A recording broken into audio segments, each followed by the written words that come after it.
Makanya karena nur ini asalnya daripada diri Tuhan, maka disebutlah namanya nur ilahi. Yang pertama. Yang kedua, karena nur ini tempat memandangnya rupa Allah. Nur ini tempat memandangnya wujud Allah. Nur ini tempat memandangnya wajah Allah. Maka disebutlah namanya Nur Muhammad.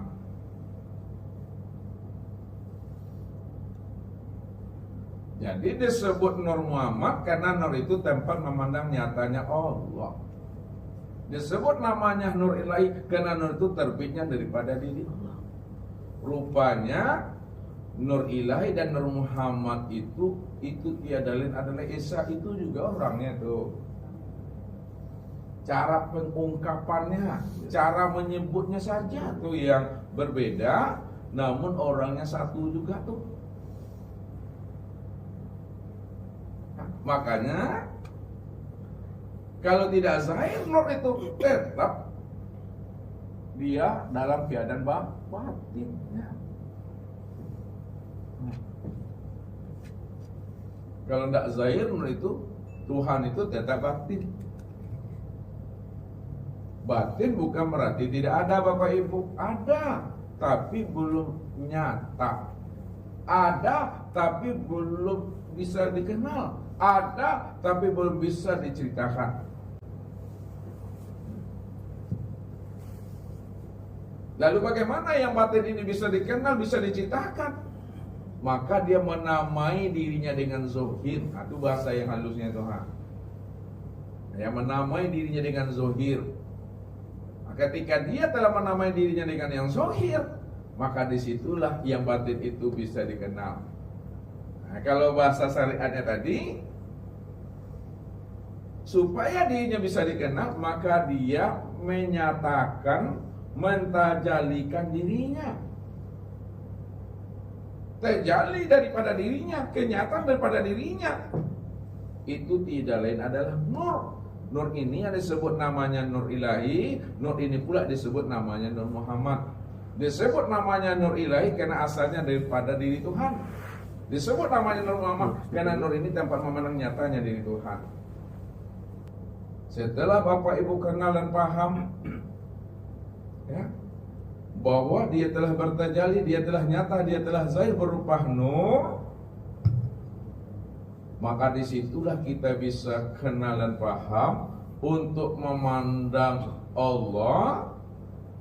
Pandanglah kepada nur itu. Untuk memandang Allah, pandang kepada nur. Sekarang mana nur itu sebenarnya?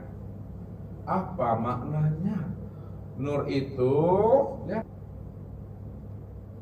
maknanya adalah terang. Nur itu maknanya terang. Terang itu maknanya jelas. Jelas itu maknanya itu adalah nyata. Nyata itu maknanya adalah wujud. Maka segala yang wujud, segala yang nyata, segala yang jelas, segala yang terang, itulah sebenarnya nur. Makanya Allah menjelaskan Allah nurus samawati wal ard. Allah nur samawati wal ard. Allah itu nur. Maksudnya Allah itu betul-betul wujud. Allah itu betul-betul nyata. Wujud dan nyatanya Allah itu sudah nyata pada sekalian langit dan bumi. Nah, seulang lagi. Allah itu nur. Nur itu maknanya terang. Terang itu maknanya jelas. Jelas itu nyata. Nyata itu wujud. Itu maksudnya. Kalaulah Allah itu nur, maka sesungguhnya Allah itu benar-benar wujud, benar-benar nyata. Wujud dan nyatanya Allah itu sudah nyata pada sekalian langit dan bumi.